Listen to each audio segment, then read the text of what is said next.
संवाद विद्यार्थी मित्रांशी डॉक्टर आर्य कुंभार यांनी लिहिलेल्या पुस्तकाचं क्रमशः वाचन करीत आहे. ज्या व्यक्तीला आयुष्यात आपलं ध्येय पूर्ण करायचं आहे अशा प्रत्येक व्यक्तीसाठी उपयुक्त असं हे पुस्तक. दिवस 24वा. प्रसिद्धी परागमुख बना. सर वर्गात गेले तेव्हा वर्गात काहीतरी गडबड चालू होती. रोहितच्या हातामध्ये एक वर्तमानपत्र होते आणि तो आपल्या मित्रांना काहीतरी दाखवित होता. मुलेही टाचा वर करून डोकावून बघत होती. काय चाललंय रे? या सरांच्या आवाजासरशी मुले एकदम शांत झाली. सर वर्गात आल्याचे त्यांना माहीतही नव्हते. रोहित, काय आहे तुझ्या हातामध्ये? सरांनी थेट रोहितला विचारलं. तो हातातील पेपर डेस्कमध्ये लपवत कसाबसा उठला आणि काहीच बोलेना. अरे, डेस्कमध्ये काय ठेवलेस? पेपर. काय आहे त्यामध्ये? तो काहीच बोलेना. तेव्हा विशालने सांगितले, सर, त्याच्या पप्पांचा फोटो छापून आला आहे पेपरामध्ये. बघू बरं. रोहितने पेपर दिला. त्याचे वडील जिल्हा परिषद सदस्य होते. एका समाज मंदिराच्या इमारतीचे भूमिपूजन त्यांच्या हस्ते झाले होते. त्यावेळेचा तो फोटो होता. सरांनी तो पाहिला. छान रोहित, तुझाही असाच फोटो छापून आला पाहिजे बरं का. रोहितचा चेहरा उजळला. सरांनी सर्व वर्गावर एक दृष्टिक्षेप टाकला आणि बोलू लागले. मुलांनो, आपला फोटो, आपली बातमी, आपली कविता पेपरमध्ये छापून आली तर आपल्याला किती आनंद होतो, नाही? साहजिकच आहे. लाखो लोकांच्या हातात तो पेपर पडतो म्हणजे लाखो लोकांपर्यंत तुम्ही पोहोचता. त्यातील जे कोणी तुम्हाला ओळखतात त्यापैकी काहींचा त्यासंबंधी तुम्हाला फोनही येतो, तुमचे अभिनंदनही करतात आणि आपल्या अंगावर मुठभर मांस चढते. सर, माझा स्कॉलरशिप परीक्षेमध्ये नंबर आला तेव्हा माझाही फोटो छापून आला होता, माधुरी म्हणाली. माझाही आला होता सर, सुरेश म्हणाला. छान छान, असेच यश मिळवा. प्रसिद्धी तुमच्या पाठीमागे आपोआप येईल. पण मुलांनो, तुम्हाला आवडेल किंवा आवडणार नाही, परंतु तरीही तुम्हाला मला आवर्जून सांगायचे आहे की प्रसिद्धीच्या पाठीमागे लागू नका. म्हणजे काय सर? स्नेहाने विचारले. म्हणजे असे की स्वतःची प्रसिद्धी स्वतःच करण्याच्या भानगडीमध्ये कधीही पडू नका. तुम्ही तुमच्या गावात, प्रत्येक शहरात, चौकात फ्लेक्स बोर्ड लावलेले पाहिलेत ना? अरे बापरे, वाढदिवस, हार्दिक अभिनंदन, अध्यक्षपदी निवड, हार्दिक अभिनंदन, अमक्या परीक्षेत पास, हार्दिक अभिनंदन. रमेशच्या या म्हणण्यावर वर्गात एकदम हशा झाला. रमेश म्हणतोय ते अगदी बरोबर आहे. वर्ग शांत झाल्यावर सर बोलू लागले. यालाच प्रसिद्धीची हाव असे म्हणतात. याला मी स्वभाव दोषच म्हणतो. मी फोटोत असलो पाहिजे, मला व्यासपीठावर जागा मिळाली पाहिजे, माझे नाव पेपरमध्ये छापून आले पाहिजे, असे काही मंडळींना सातत्याने वाटत असते. त्यासाठी ते अधिकारी मंडळी व पुढाऱ्यांच्या मागे पुढे सातत्याने असतात. प्रसिद्धीच्या झोतात राहण्यासाठी हा सर्व खटाटोप असतो. तुमच्या पाहण्यात आहे की नाही सर हे सगळं? हो सर, आमच्या गावातील एक माणूस तर असंच सगळं करतो. गावात त्याचे वर्षातून 2-3 बोर्ड असतात. सभेत बोलणार, मग पेपरमध्ये त्याचे नाव छापून येणार, हे ठरलेलेच, दिनेशने सांगितले. पण ते गृहस्थ खरोखरच तेवढे महान आहेत का? कुठले सर? त्यांना कोण विचारतही नाही. दिनेशने हात झटकल्यासारखे केल्यावर सर्व मुले जोरात हसली. बघा, ऐकलं का? सर म्हणाले, अशी प्रसिद्धी काय कामाची? आपण आपले काम करीत राहावे. आपल्या कामाचा दर्जा जेव्हा उंचावला जाईल, तुमच्याकडून जेव्हा एखादे चांगले काम होईल किंवा तुम्ही उज्ज्वल यश मिळवाल, तेव्हा प्रसार माध्यमेच तुमच्याकडे येतील. तथापि एका गोष्टीची तुम्हाला मुद्दाम जाणीव करून देतो की आपण चांगले काम करूनही किंवा चांगले यश मिळवूनही जर तुमचे कोणी कौतुक केले नाही किंवा तुमच्या कार्यास प्रसिद्धी मिळाली नाही तरी खंत वाटून घेऊ नका. तुम्ही कार्य करीत राहा, यातच तुमचा मोठेपणा आहे. पण सर, फडतूस माणसाचाही जय जयकार होतो. किशोरचा तक्रारीचा सूर. मी मागे एकदा तुम्हाला सांगितले होते की आदर्शाचेच अनुकरण करा, आठवते का? हो सर, सर्वांचा प्रतिसाद. अशी कितीतरी माणसं आहेत की जी मानव कल्याणासाठी अहोरात्र झटत असतात, लाखोंच्या देणग्या देतात, संकटग्रस्तांना मदत करतात, अगदी गुपचूप कोणालाही कळू न देता त्यांना तुम्ही भाषण करायला सांगितलं तर ते नको म्हणतील. त्यांच्या वागण्यामध्ये नम्रता असते. दुसऱ्याला मोठेपणा देतील पण स्वतः घेणार नाहीत. गीतेमध्ये कर्मण्येवाधिकारस्ते मा फलेषु कदाचन या उक्तीप्रमाणे त्यांचे वागणे असते. पण तुम्हाला सांगतो, हीच माणसे समाधानी असतात. पण आजकाल प्रत्येकाला जसं वाटतं की मला कोणीतरी चांगलं म्हणावं, तशी संधी ते शोधत असतात. पण समाजसुद्धा काही आंधळा नाही, तो बघत असतो. अशा माणसास तो चांगले ओळखतो पण बोलून दाखवित नाही. आमच्या शाळेतील काही सर देखील असेच आहेत, मंजुषा म्हणाली. सरांच्या चेहऱ्यावर स्मित हास्य उमटले. स्वतःला सावरीत ते म्हणाले, जे कोणी असेल ते तुमच्या मनामध्ये राहू दे. आपण आपल्या बाबतीत विचार करूया. वार्षिक पारितोषिक वितरण समारंभामध्ये आपणास पारितोषिक मिळावे, आपले नाव पुकारले जावे, पाहुण्यांनी आपणास प्रमाणपत्र देऊन आपले अभिनंदन करावे आणि सर्व मुलांनी टाळ्या वाजवाव्यात असे वाटत नाही तुम्हाला? वाटते की सर? सगळ्यांचे एकमुखी उत्तर, यामध्ये गैर असे काहीच नाही, अगदी स्वाभाविक आहे. तुमच्या वयास हे साजेसेच आहे. आम्ही तुमचा गौरव करणे आणि त्यातून तुम्हाला प्रेरणा मिळणे हाच याचा प्रमुख उद्देश असतो. पारितोषिके ही यशाची प्रतीके असतात. Nothing succeeds like success. यशासारखे दुसरे काहीच नसते. पण या अनुषंगाने मला तुम्हाला एका गोष्टीची जाणीव करून द्यायची आहे की यशाची नशा चढू नये. सगळा खटाटोप पारितोषिकासाठीच करायचा आणि मिळालेल्या यशास प्रसिद्धी मिळालीच पाहिजे असा अट्टाहास करायचा, हे योग्य नव्हे. तुमचे कोणी कौतुक केले नाही किंवा कोणी समारंभ घेतला नाही तर तुमचे यश का कोणी हिरावून घेणार आहे? आपली वृत्ती स्थिर असली पाहिजे, चित्त स्थिर असले पाहिजे आणि हे संतांचे लक्षण आहे. तुमच्या ठिकाणी सध्या त्याची अपेक्षा करणे उचित ठरणार नाही, पण किमान तुमच्या हे लक्षात तरी असावे की तुम्ही जेव्हा मोठे व्हाल तेव्हा तुम्ही या प्रसिद्धीपासून दूर राहावे असे मी आपणाला सांगतो आहे. सर थोडे थांबले. मुले शांतपणे ऐकत होती. आणि हेही लक्षात असू द्या की तुमच्यासारखे यश कदाचित तुमच्याच वर्गातील दुसऱ्या कोणास तरी मिळू शकले असते, पण त्याला तशी संधी मिळाली नसेल, तसे वातावरण मिळाले नसेल. तुम्ही जेव्हा पंख्याखाली बसलेला असाल तेव्हा तो शेतात काम करीत असेल, मग या यशाचा स्वामी मीच असे आपणास कसे काय म्हणता येईल? रामदास हा वर्गातील असाच एक मुलगा हे सर्व ऐकत होता आणि त्याच्या डोळ्यातून अश्वे उघळत होती. सरांचे त्याच्याकडे लक्ष गेले. आपल्या बोलण्याचाच हा परिणाम हे त्यांच्या लक्षात यायला वेळ लागला नाही. वर्गाचेही त्याच्याकडे लक्ष गेले होते. त्याचा नामोल्लेख करून सर म्हणाले, रामदास सारखी अशी कितीतरी हुशार मुले आहेत की जी कधी प्रसिद्धीच्या झोतात येत नाहीत. प्रसिद्धीसाठी आवश्यक असणारे वलय त्यांच्या भोवती नसते. आज प्रसिद्धीसाठी अनेक माध्यमे सज्ज आहेत. वृत्तपत्रात तर अख्ख्या पुरवण्यास त्यासाठी निघतात. TV सुद्धा आता ते काम करू लागला आहे. ज्याच्याकडे पैसा आहे तो या माध्यमांचा उपयोग करतो आणि आपण कोणीतरी महान असल्याचा भास निर्माण करतो.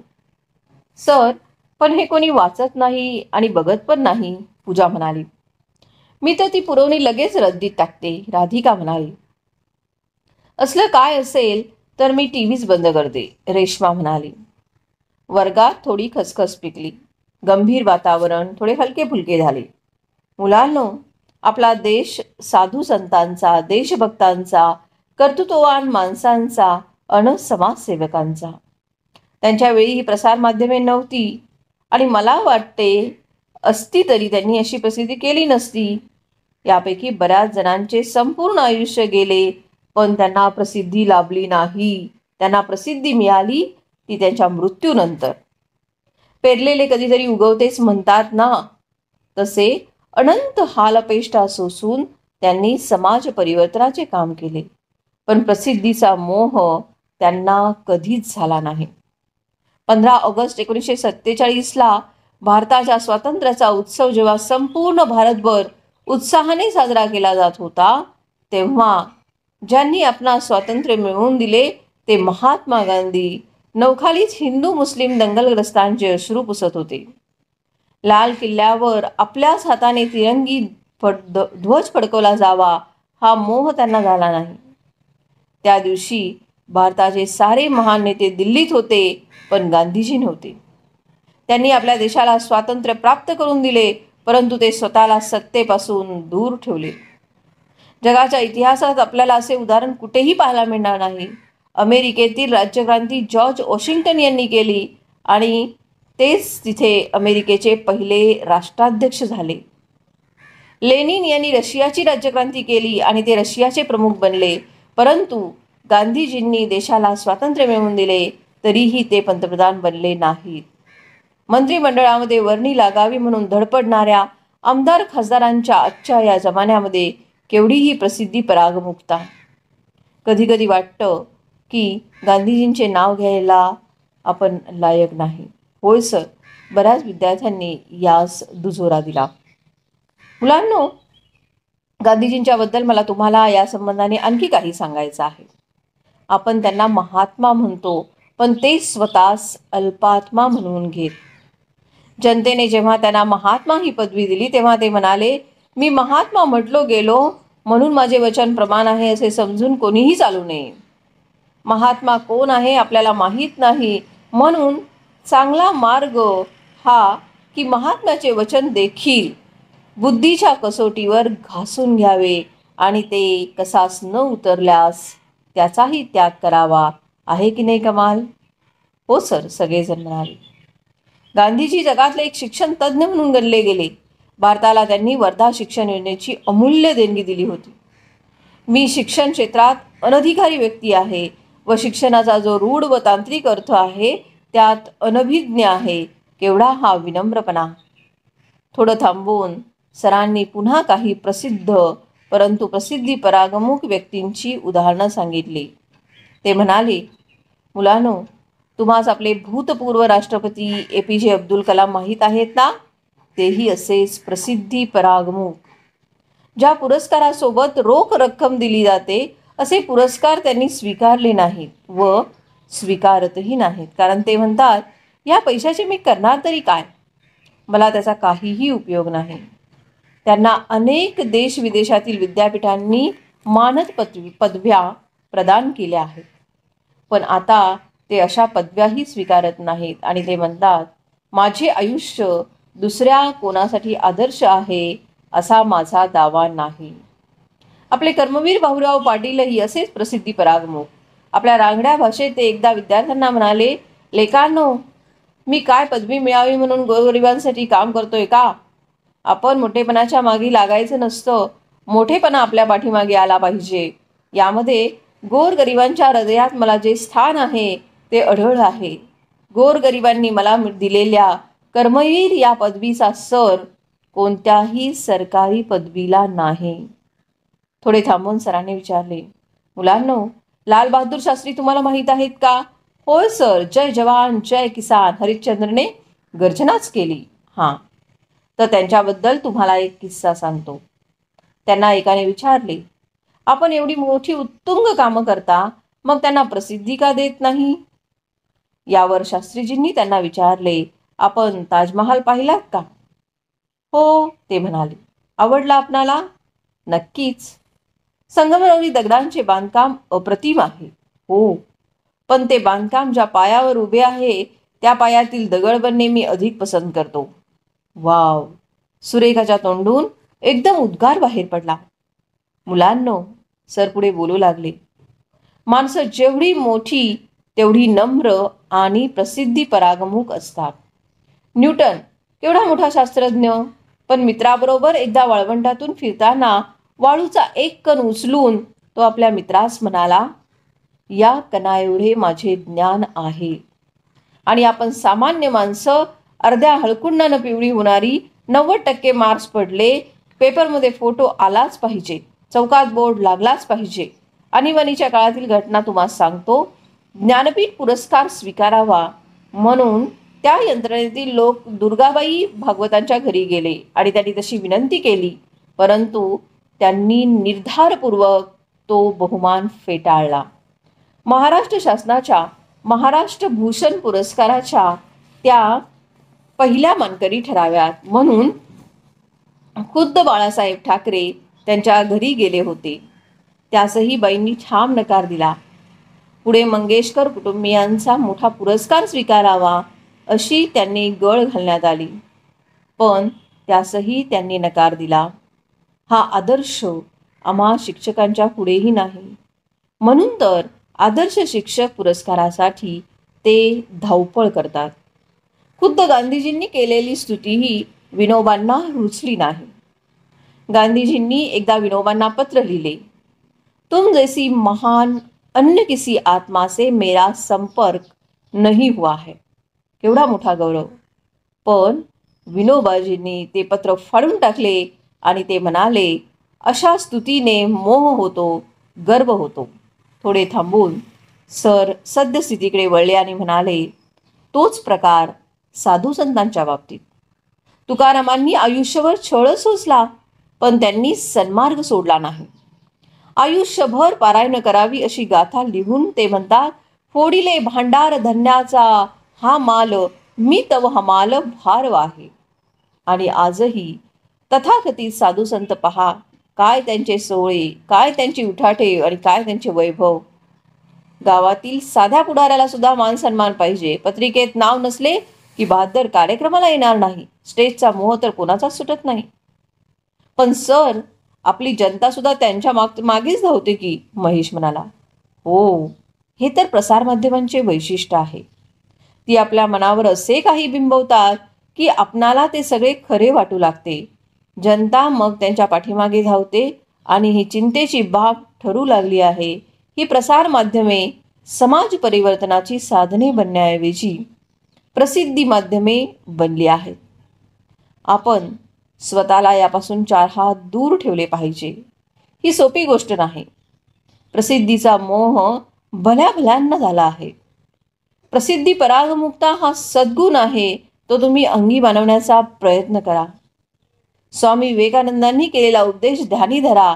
ते म्हणतात, सूर्याच्या पहिल्या किरणांबरोबर पहाटे पडलेले दवबिंदू नाहीसे होतात, परंतु तत्पूर्वी त्यांनी गुलाब पुष्पांना टवटवीत करण्याचे आपले कार्य स्तब्धपणे पार पाडलेले असते. ते दवबिंदू खरे मोठे. कोणत्याही प्रकारचा गाजावाजा न करता आपले कार्य सुंदर करणे म्हणजे मोठेपणा होय. म्हणून पुन्हा एकदा आवर्जून सांगतो की स्वतःहून प्रसिद्धीच्या मागे लागू नका. फार तर प्रसिद्धी तुमच्या मागे लागू दे. आणि कोणी नाही प्रसिद्धी केली तरी सुद्धा खंत बाळगू नका. उलट आपली प्रसिद्धी करण्यास नकार देण्याचे धैर्यही तुम्ही दाखवा. आपल्या कामानेच स्वतःची ओळख निर्माण करा.